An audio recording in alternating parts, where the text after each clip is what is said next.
boring banker turned happy writer. That is how Amish Tripathi introduces himself in his books. An alumnus of IIM Calcutta with 14 years of experience in number crunching, this man has a very picturesque background of his life, much like his books. This man has blitzed into the Indian literary scene with the Shiva trilogy and more recently the Ramchandra series, and has turned the concept of the traditional mythological model on its head. He has a very distinct style of writing. He does not write merely for people, he writes for his own pleasure. He writes for Lord Shiva. This man ardently believes in this verse of the Gita, Karmanyavadhikaraste ma phaleshu kadachan. gnoTalks 2016 is very proud to have you amidst us. Hi, pleasure. Pleasure being here, guys. In this very, very picturesque campus, actually. Yes, thank you. So Amish, let us first talk about your journey. Right. Your journey started from a child who used to listen to Indian myths. Then you studied mathematics and finance. We have somewhere studied that you were an atheist in your college days. Yes. And then you revived that piousness with the making of Shiva trilogy. So this switch from being an atheist to an ardent believer, was there some divine intervention in this? Was there a bright flash of light? And Yes, something. suddenly I woke up. No, no, there's nothing as dramatic as that. I think, look, it happened slowly. Okay. Yes, I did turn into an atheist when I was in my teenage years, maybe when I was 15, 16. And I was an atheist for 10, 12 years. So what was the reason behind being an atheist and then switching over? Various reasons. I mean, I had questions. There was some troubling religious violence that I saw. Yes, so for yes. various reasons, I actually got put off religion. I can't say that my parents were happy about it because they are very deeply religious people. But we're also deeply religious and a deeply liberal family. So there was never any pressure on me that how can you do this, etc., etc. Because in the ancient Indian way, there's nothing wrong with being an atheist. You have to do good karma, regardless of whether you're an atheist or you're a believer. You believe in the Karma Yogi philosophy. That's a traditional Indian way. I returned back to faith as I started writing the first book of the Shiva trilogy. And no disrespect to any other god, but frankly, if someone like me had to be pulled back to faith, then Lord Shiva is perhaps the best god to do it, because I am by nature a very rebellious person. I am by nature a slightly anti-elitist person. It's the way I am. बगावत करना मतलब मुझे थोड़ा मजा आता है. So, and Lord Shiva is the original god of the rebels. He is himself a rule breaker.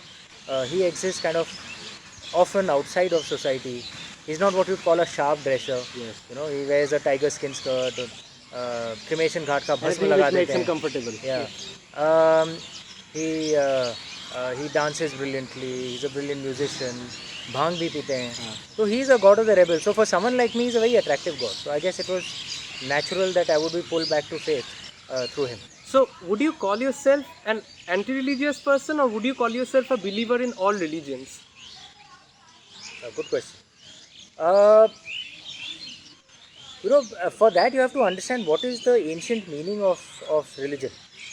It's essentially about finding unity with the universal spirit, with God. And that all of us can have different paths. It's not necessary that you and I have to have exactly the same path. You're different from me. Yeah? So I might find Lord Shiva inspiring, you might find Lord Krishna inspiring, you might find Lord Ram inspiring, someone else may find Islam inspiring, or Christianity inspiring, or Buddhism inspiring.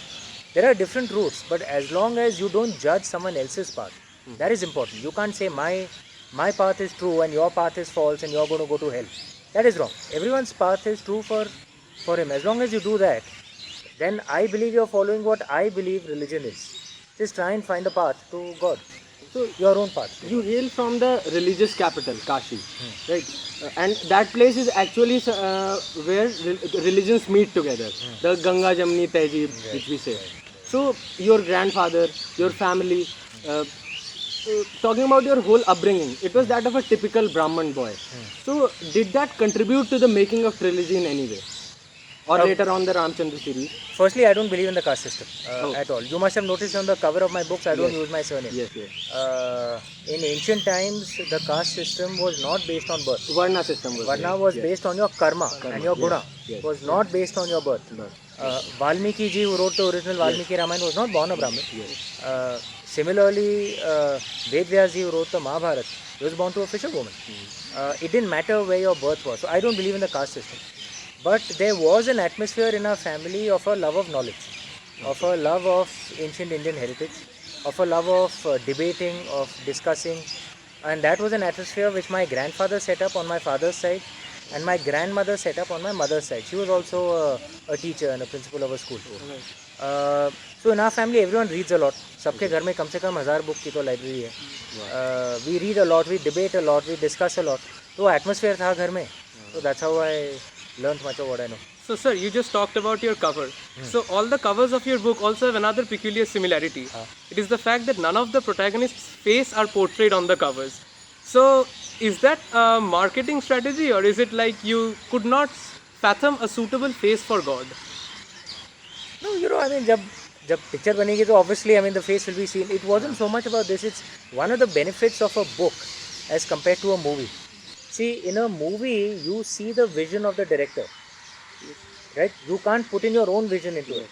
Whereas in a book, what an author does is actually just paints a hazy picture through his words, and then you fill in the details. So all the books that I've sold, everyone who reads it, everyone who's read it out here, I would have described Lord Shiva or Lord Ram in exactly the same way, but everyone would still have their own impression. And so I thought, why spoil that on the cover of the book?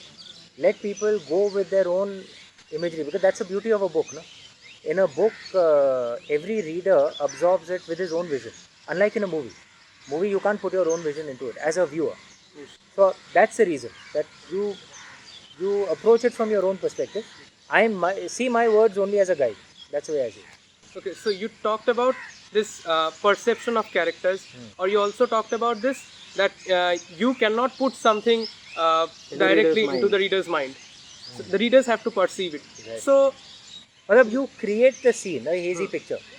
The readers fill in the details. That's the way it is. okay, so sometimes it is seen that the protagonist often is portrayed as a management strategist and a specialist. We noticed that. Yes. So is it a reflection of your own character in it? No, I mean, there are the protagonists are leaders. Yes. And so even a management person is essentially a leader. Correct. So there are different leadership strategies.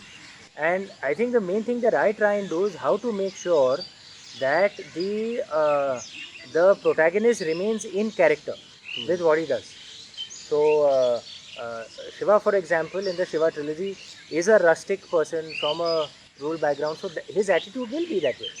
Whereas Ram is from a royal family. However, though, I mean, not, oppressed in a way, but from a royal family. So his outlook is different, obviously. His behavior is different. So I just try and make sure that they remain in character, that's all.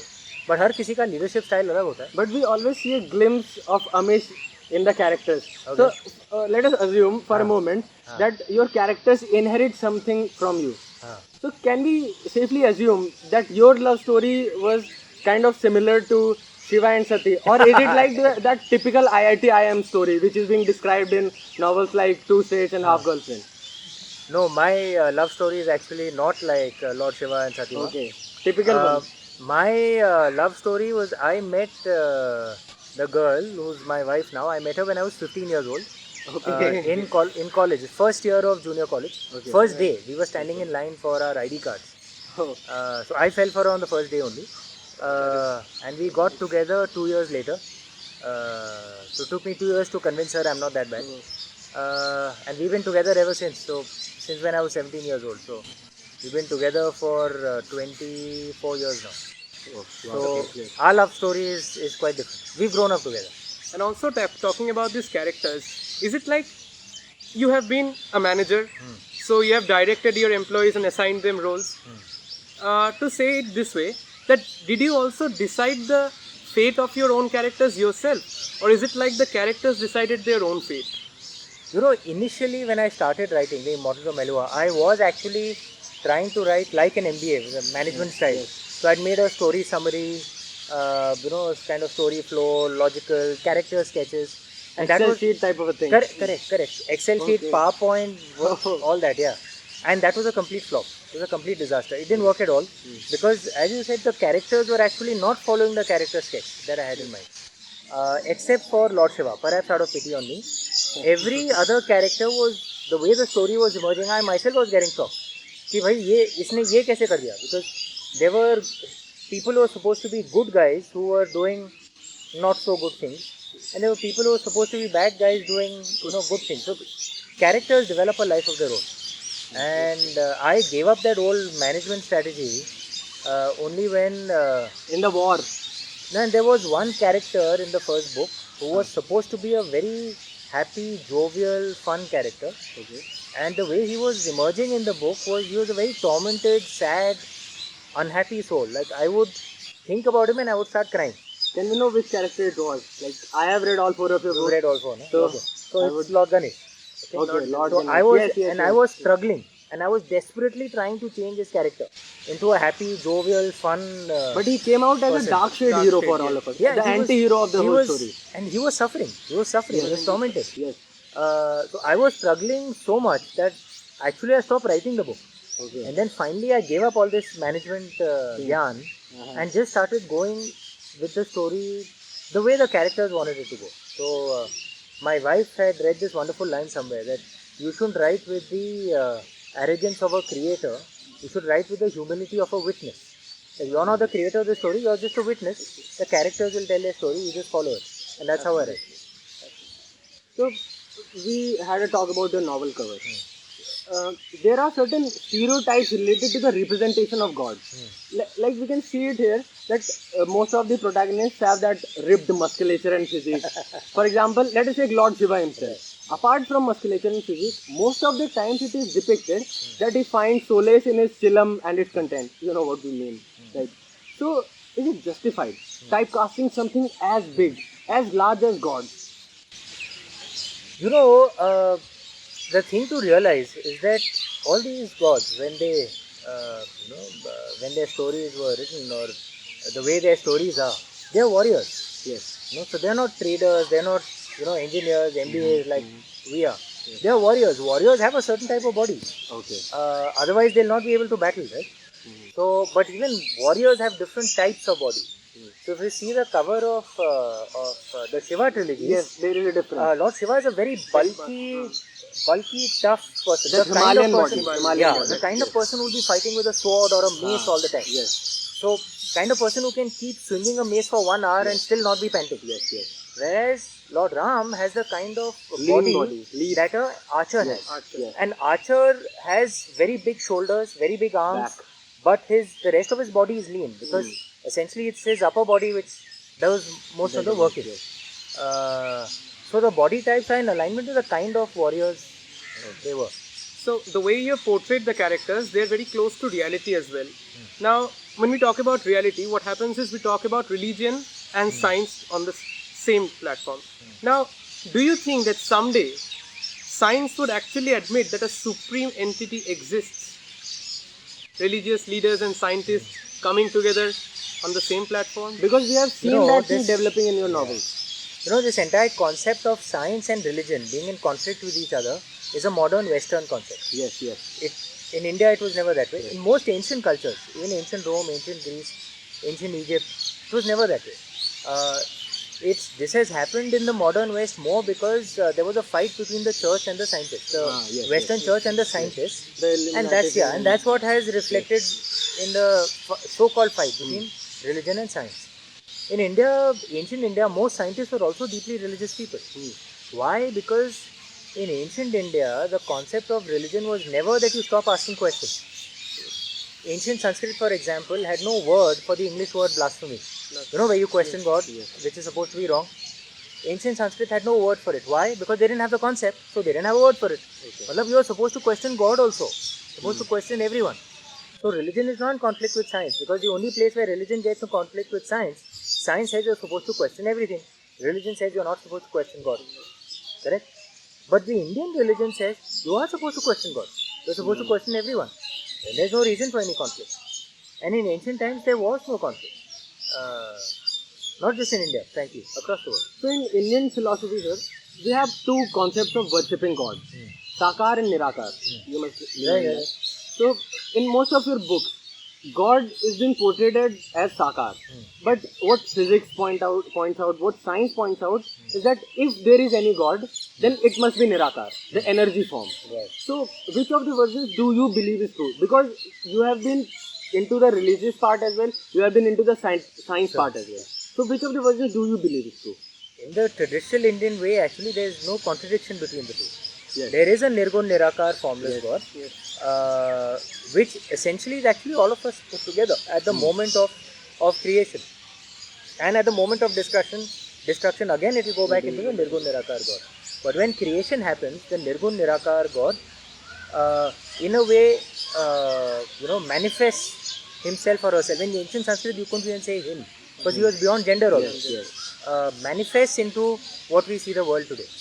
Okay, so Nirakar is that Nirgun Nirakar formless concept, but into the real world he comes in an Akar form, into rather the Mayavi world, that's the way we see it today. And this is almost and there is no necessary contradiction between the two. You can understand both, and that's what Shankaracharya ji used to say, Jagat Mithya Brahmam Satyam, that is the truth. And this may be Mayavi, but it's still the world that we are in, and we have to do our karma out here. And to understand our karma in the world out here, God takes a form to help us. The problem happens when we put the Nirgun Nirakar God and put characteristics on him. Okay. We take a formless God and say we'll have a favorite people and not so favorite people. Or Earth is his favorite planet, the rest of the universe is not. But that is misunderstanding the concept. Nirgun Nirakar, no characteristics. Concept means the no word characteristics, means nothing. No It just exists. So, taking cues from religion, But I'm impressed that you guys are asking such deep philosophical questions. Actually, myself, I believe that science and religions are not two faces of the same coin, but they are two ways of converging into that one single thing. For example, you said, which is the Indian way. Yes, you talked about Nirgun Nirakar form. So it is very relatable to the latest findings of science. The dark energy, that dark singularity from where the whole universe emerged, and where the whole universe would end. Correct. So universe is the matter form and the singularity is the energy form. Correct. So we can relate the Nirakar God to the energy form. Purush and Prakriti. Yes. Yeah. That is, in fact, many of the real hardcore theoretical physics, the cutting edge theoretical physics. They believe dark in energy, God. Dark matter, singularity. Antimatter was actually just at the moment of creation. I'm talking specifically about dark energy, dark matter. Okay. If you read Vedic philosophies, it actually appears quite similar, the theoretical concept. Okay. For example, we had a slok, Om Purnasya Purnamidam Purnamadaya Purnamudachyate. That is actually the definition of Nirakar God. Right. In a way. Okay, on a different side, on a different note, one thing that we have noticed is that you started writing in English. You do not mind being called a Hindu writer. You have taken up the concept of the Hindu mythology. Then why did you not choose to write it in Hindi? Like, why did you not choose to revive Hindi literature? So was it like you were apprehensive that it might not fetch you as many readers as English would? Hey, frankly, I hadn't thought about it so much. I'm comfortable with Hindi or English. My roots are from UP. My father is from Kashi. I can speak very comfortably in English or Hindi. I hadn't really thought about it so much. But I do want to add that Hindi is not the only language for Hindus. I mean, Tamilians are Hindus, they speak Tamil. Malayalis are Hindus, they speak Malayalam. The purpose of which Telugu, Kannada, they're all Hindus, Bengali. So, but I guess where you're trying to say was, should I have picked an Indian language rather than a foreign language? Yes. I admit there could be some thought to that. I didn't really think about it so much. I'm comfortable with both English or Hindi. But then again, Hindi is also the most widely spoken language in India, considering the fact that it is the Rashtra Bhasha of our country. The point is that I still don't know the reasons for it, because in newspapers, TV channels, etc. You are simply comfortable with it. Indian language versions do a lot better. Books are the only place where English tends to do better. I don't know why. So I'm saying even in small towns and everywhere, people, especially the youngsters, tend to buy the English book. The Hindi book or the Tamil book, my books have been translated. Hindi, Tamil, Telugu, Kannada, Malayalam, सब में अनुवाद हो गया है. Marathi, Gujarati, Bengali. But normally the Indian languages are read by the elder people. The youngsters tend to read English. I still don't know the reason for it. But I didn't really think about it so much. I'm comfortable with both. I could write it. And we talked about the youngster young readers. So it has been a consistent observation that there are certain kind of novels, writings which always focus on writing about romance and college days. Correct. And these works are being girded by these young audiences voraciously. So, like you are the one out of their league. So, did you expect this bigger response for something like Shiva Trilogy? यार, I hadn't even thought my book to get published here. ये तो दूर की बात है. When I was writing, I just thought only my family members would read it. But they have no choice. Because they have no choice. Yes. But I think it's Lord Shiva's grace. I wasn't really thinking so much, whether the book will succeed or not. Okay. This was a story which had grabbed my soul and I just wanted to write it. Yeah, that's Okay, sir. So, on a crazy note, it's like talking about your future endeavors now. We have talked a lot about this intermingling of mythologies, coming together of philosophies. So, can we expect from you in the near future something like a conglomeration of the various philosophies, like Shiva joining hands with Poseidon and embarking on a mission to save the earth? It's like a justice league of our gods coming together to save the earth. Can we expect that thing of that sort? There are ideas I have in mind, based on some myths from Egypt, some myths from Greece as well. I haven't got any thought for putting all of them together into one thought, but I will certainly say I'm very inspired by. I'm of course I'm a very proud Indian. I'm very proud of our myths, but there's a lot of beauty and depth and philosophies in ancient myths of other cultures as well: Greek, Egyptian, Mesopotamian, Roman, Central Americans, ancient Celts. Beautiful myths, very deep philosophical myths. So Bhagwan Jane, let's see where Lord Shiva takes me. I certainly have story ideas in mind based on those myths. Whether I will bring all of them together, I don't know. Let's see. So, I had one idea in my mind. We talked about these various myths, various different civilizations, their cultures. There is one thing in common, that all of them have a supreme trinity. Most of them. For example, in India, in Hindu religion, we have Brahma, Vishnu, Mahesh. In Greece, we have Zeus, Poseidon, and Hades. Then in Roman philosophy, we have Neptune, Pluto, and Jupiter. So, don't you think that all these civilizations have actually emerged from one single unified civilization, which then later on spread onto the planet with time? It is an intriguing possibility, and I'm not saying that you can just disregard it. There's no historical proof of it till now, but you're right. There are a lot of similarities between various ancient cultures. Did that mean that these ancient cultures interact with each other, or did they come from the same source? I don't know. Many of them have, 7 is a holy number, 3 is a holy number, 1 is a holy number. I'm talking about all the ancient cultures. The respect given to women in all the ancient cultures, respect given to goddesses, equal to God. I don't know. It's an intriguing possibility, but difficult to say with any historical proof. So we talked about everything. We talked about future endeavors. So finally, what we can expect from you on a concluding note, that what we will be seeing after Ramchandra series. Any concrete idea? देखिए ऐसा है कि I have enough plans for the next 20-25 years. Okay. So if you guys keep buying my books, I'll keep writing. Otherwise, I'll have to go back to Bangalore. Sure, right.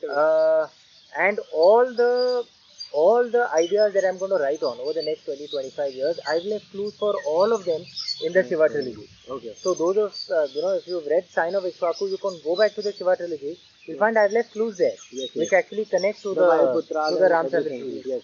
After the Ramchandra series, I might write my version of the Mahabharata. I've left a clue for that in the Shiva trilogy. Yes. After that, I might write my version of Lord Parshuram's story. Maybe 12-13 years later. I might write my version of Lord Rudra, Lady Mohini's story. 15-16 years later. When I write that, come back to the Shiva trilogy, I've left clues out there. I might write my story on Lord Manu, Lady Ila, Lord Brahma. That might come in 25 years later. When I write that, come back to the Shiva trilogy, I've left clues there. Okay. So it's indeed impressive, sir. Just like you leave cliffhangers in your own books, you're leaving cliffhangers here as well. Okay. Thank you. Okay, sir. It was Here really ends the scintillating discussion, and we had the $1 million author with us, Amish. Thank you very much. Thank you. Thank you, sir.